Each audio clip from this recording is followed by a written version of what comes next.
on Frontline.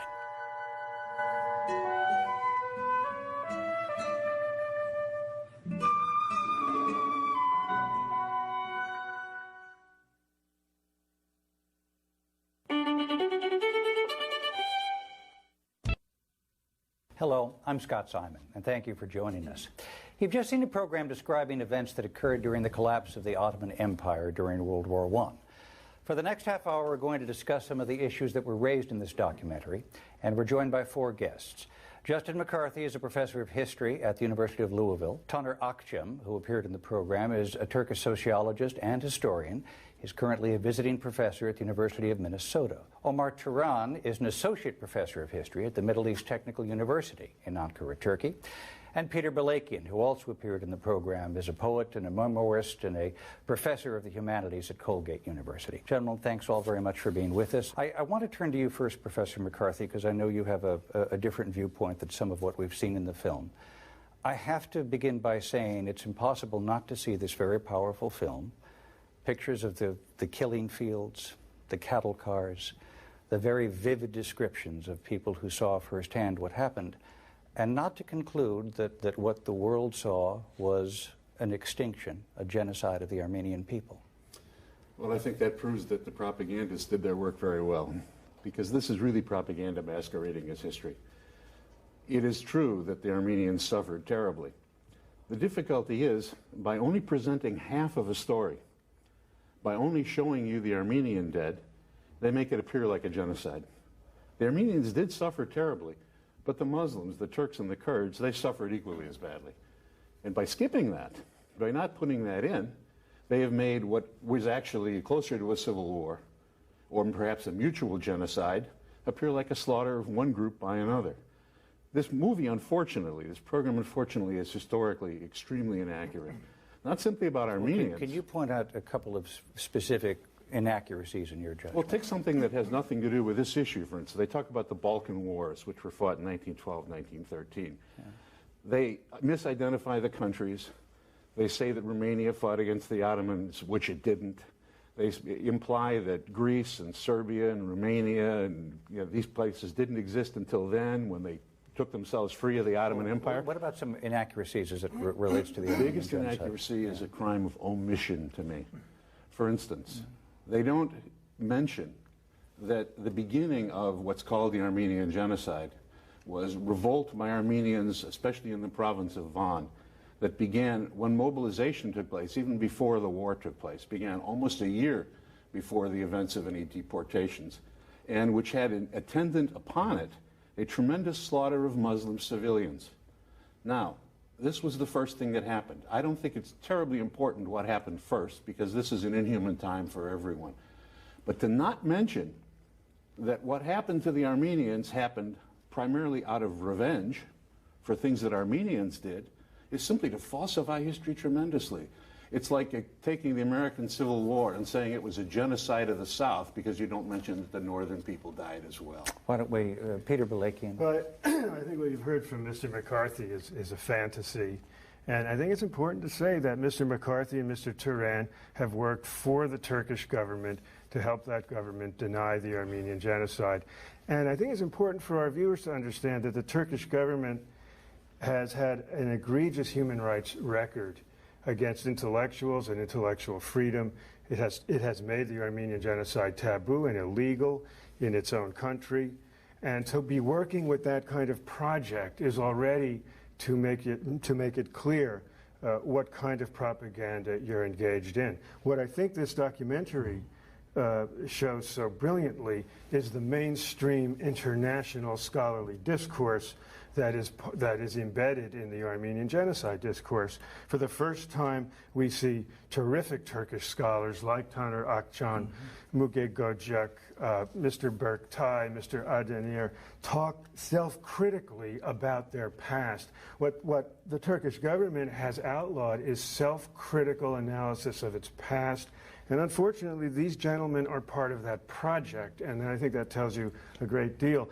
There's no propaganda about the Armenian genocide outside of Turkey. Turkey is where the propaganda is generated, and it's part of a nationalist project. Let me also say what I think is so powerful about this film. we see Raphael Lemkin on national television in 1949, the man who invented the concept of genocide, talking about genocide, using the term Armenian genocide publicly in a very early moment in the morphology of that concept, and that's very powerful because the Armenian case was part of Raphael Lemkin's understanding of what genocide was.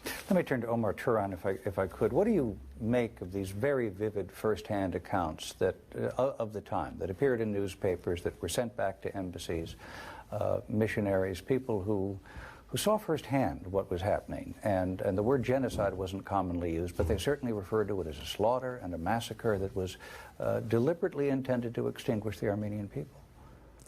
I worked in that missionary archives, and I also worked in the archives of Admiral Bristol, who was the High Commissioner of the United States in Istanbul. And in his reports, Admiral Bristol says that, I know that there's a strong propaganda being carried out in the United States in favor of the Greeks and Armenians, and I have read articles in which I know they contain the great inaccuracies, if not untruths. I can give some Was more. it inaccuracy is the word? Yeah, I can give some more examples from what Admiral Bristol said about the propaganda work in the United States. Well, I'm obviously not familiar with that, but it seems to me that to take one out of a morass of first-hand accounts and to have somebody refer to that as some inaccuracies were represented is different from impeaching the first-hand accounts of people who were there and saw what happened. What explanation is there for that? Those informations, let me call, was sent to the United States from the same sources. In one of other record, Admiral Bristol says that he discussed in one of his interviews with Bishop Darlington, and Bishop Darlington speaks about 2 million deaths of the Armenians, and he says it's written in all Swiss, American, French, British newspapers, and Admiral Bristol says that, well, it's written in all those newspapers, but their sources are the same, from one source. I'm not sure I follow that, but you wouldn't dispute but that there were hundreds of thousands or millions of deaths, would you? No.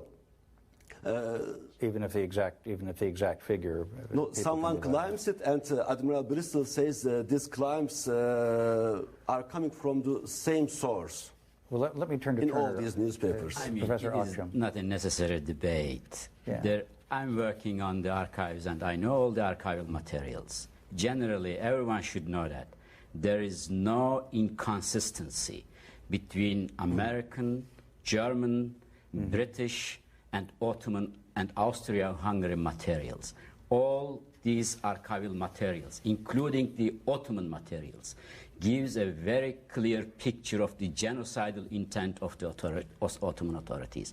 To pick up one document and to explain all the events. And so these are not, we are scholars, and we have to be very careful, and we have to avoid making vague, unsupported generalizations.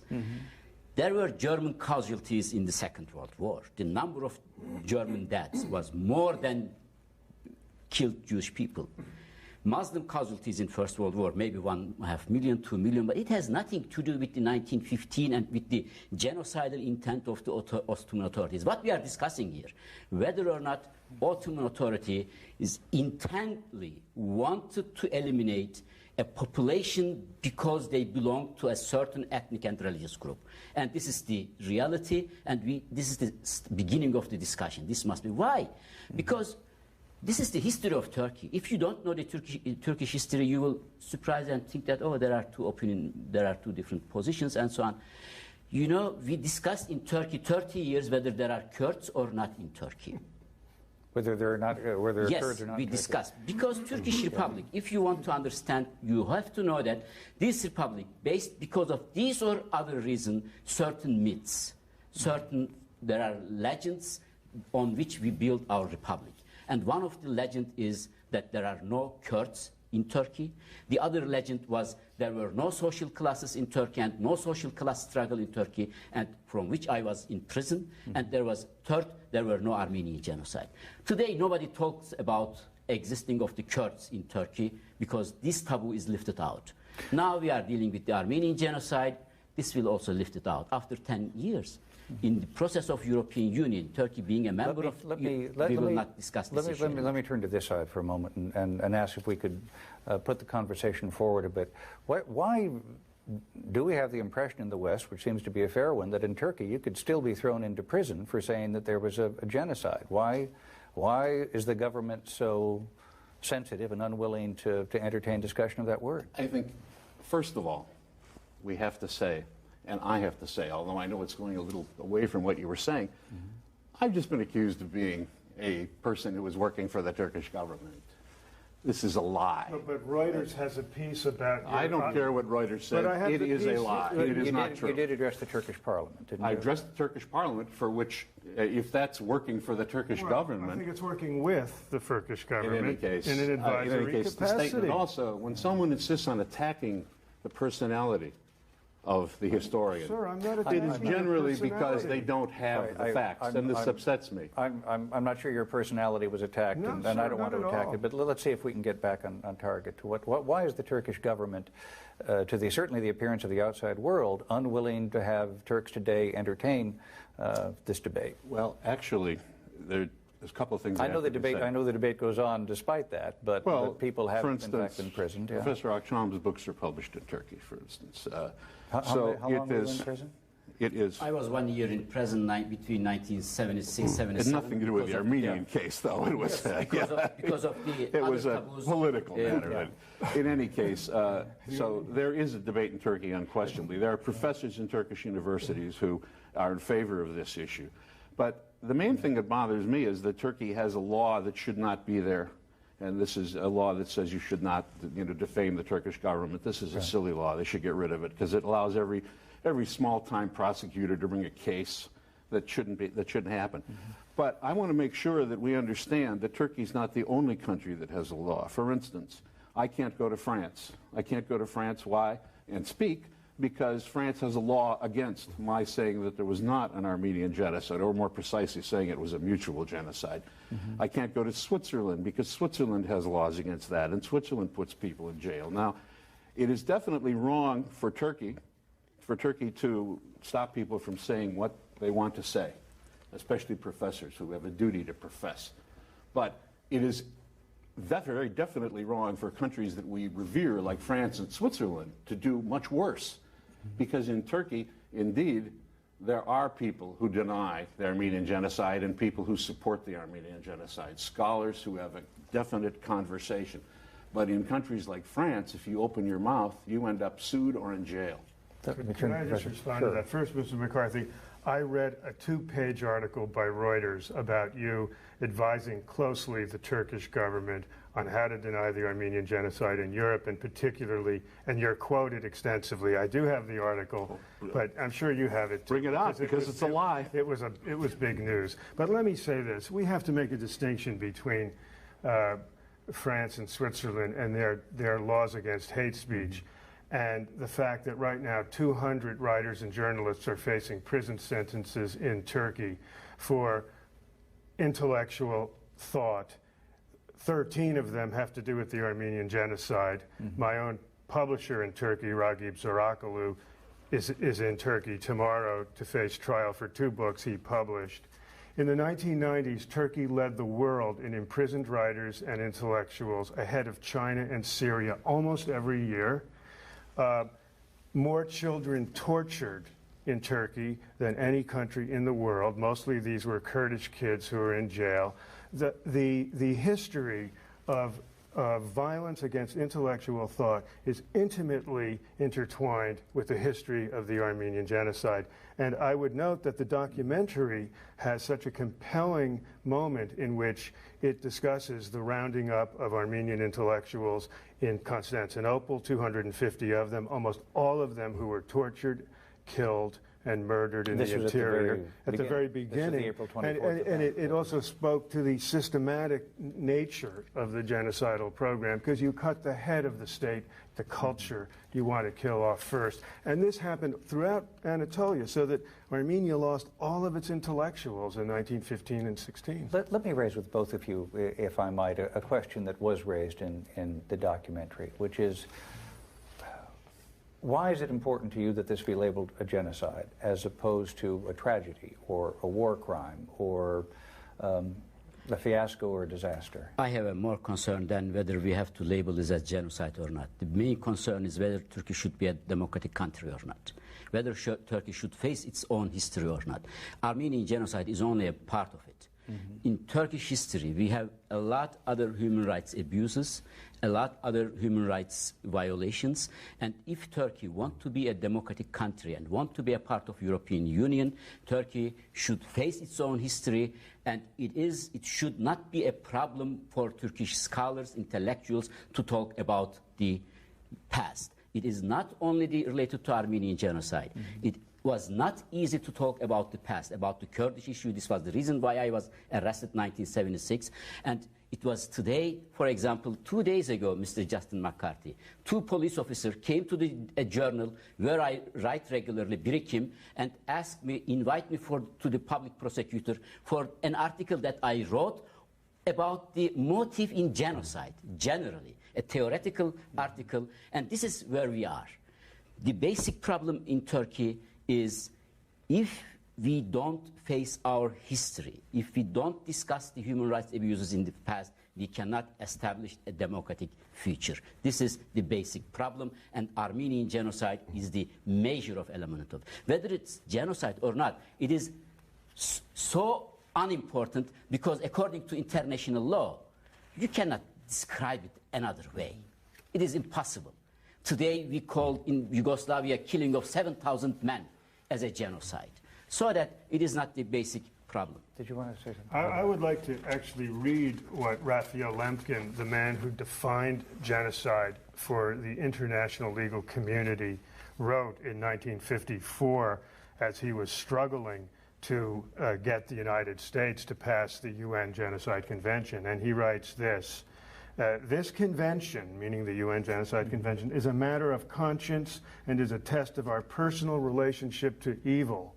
I know it is very hot in July and August for work and planning, but without becoming sentimental or trying to use colorful speech, let us not forget that the heat of this month is less unbearable to us than the heat in the ovens of Auschwitz and Dachau, and more lenient than the murderous heat in the desert of Aleppo, which burned to death the bodies of hundreds of thousands of Christian Armenian victims of genocide in 1915.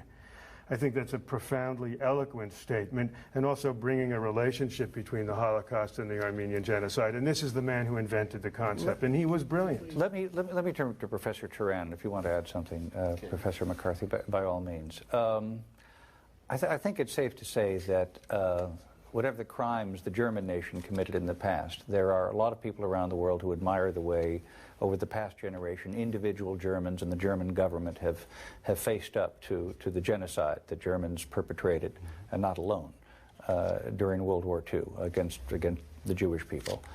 And they have joined the community of nations, and they are admired. And in NATO, in the world community, we think nothing of a German diplomat assigned to a place like Kosovo to head up an international mission, because they have through their integrity and hard work gained a seat back at the world community of nations.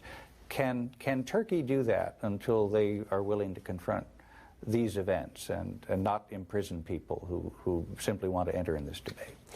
Turkey should be a more democratic country, and all the countries of the world should be more democratic.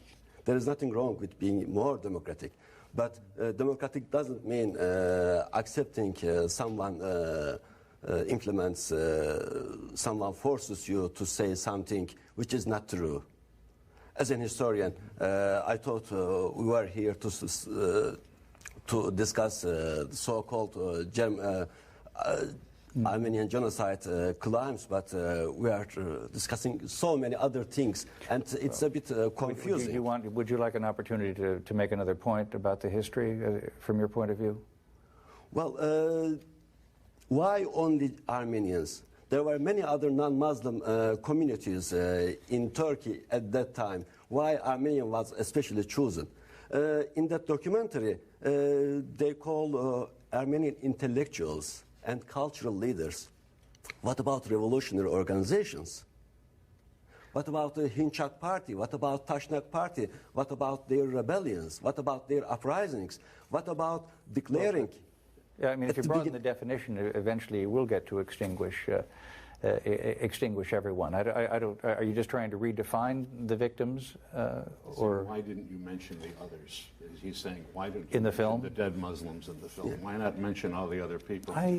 I'm not certain. I'm not certain that they weren't. At least if they weren't specifically mentioned as a Honestly, group. But, yeah. You saw this in the film. I must have missed it. Well, I certainly saw references to references. casualties. Yeah. But I mean, I must say here we are the point that he is. Let's have Professor McCarthy speak, and then you, please. Sir. We are hearing a lot about the reason the Turks deny this, the reason that we're hearing claims made about supposedly working with the government. We're hearing all this kind of thing.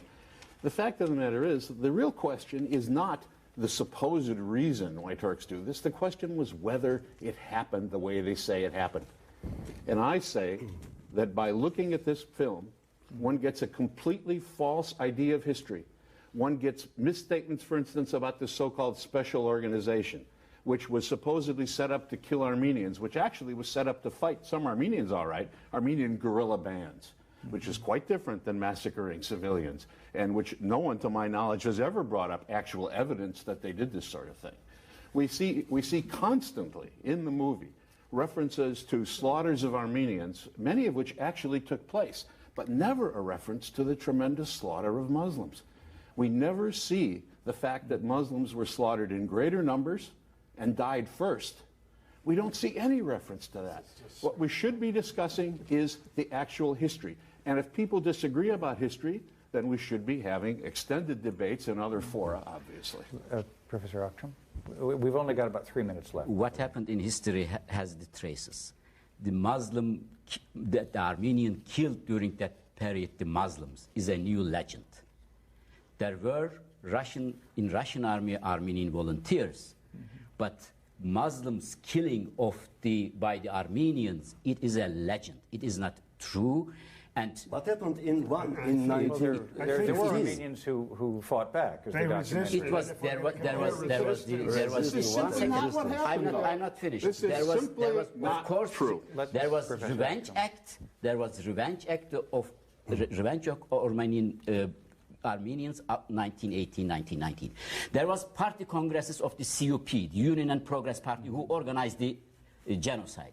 If there were Muslim killings by Armenians in this party congress, they made a report what the Armenian activities was.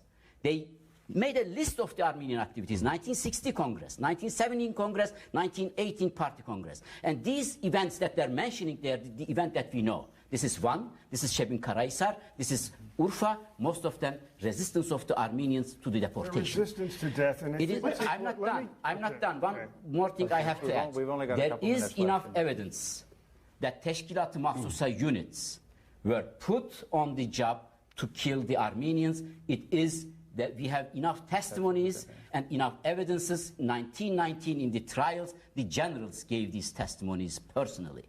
And the governors gave these testimonies personally. They were not Armenians, they were Turkish governors, they were Turkish generals, and they said that Teşkilat-ı Mahsusa units implemented to kill the Armenians, and there were a lot of members of these Teşkilat-ı Mahsusa units were sentenced by the military tribunal in Istanbul. But let me get you, because I'm going to give you the last word. Did you have, in the minute we have left, a response to the professor? Very quickly, simply to say that these are extended, difficult issues that should be discussed by historians, which I believe is why the Turkish government proposed that a neutral commission be set up to study this issue. Proposed that they would present scholars, the Armenians would present scholars, that all archives would be opened, that they would discuss this. So the Turkish government officially asked this. The Armenian government of Armenia refused, and the president of Armenia stated he did not wish to have a neutral commission because this was a political issue.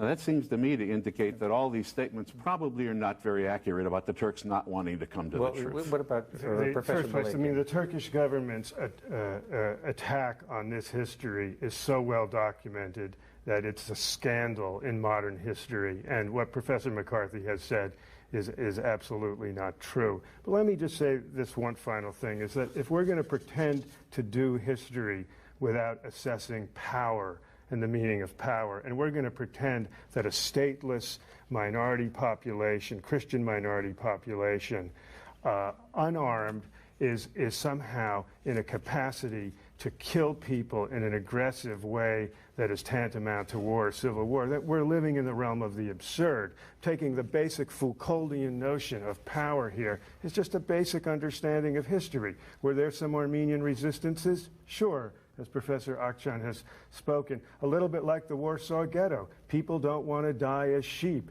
But I think what the documentary does so brilliantly is that it shows you the evolution of a culture of massacre against this Christian minority population that presented a problem to the Ottoman government, and how the evolution of this culture of massacre went from the Hamidian massacres of the 1890s to full-scale genocide in 1915. Gentlemen, I want to thank you all very much for participating in this conversation. We've seen a very powerful film, and certainly understand that the issues that it raises continue to provide powerful discussion and perhaps instruction for the future. Thanks very much for being with us this afternoon. And we want to thank people watching at home for following the film in this conversation. I'm Scott Simon. Thank you. Still to come on KPBS, our next program explores the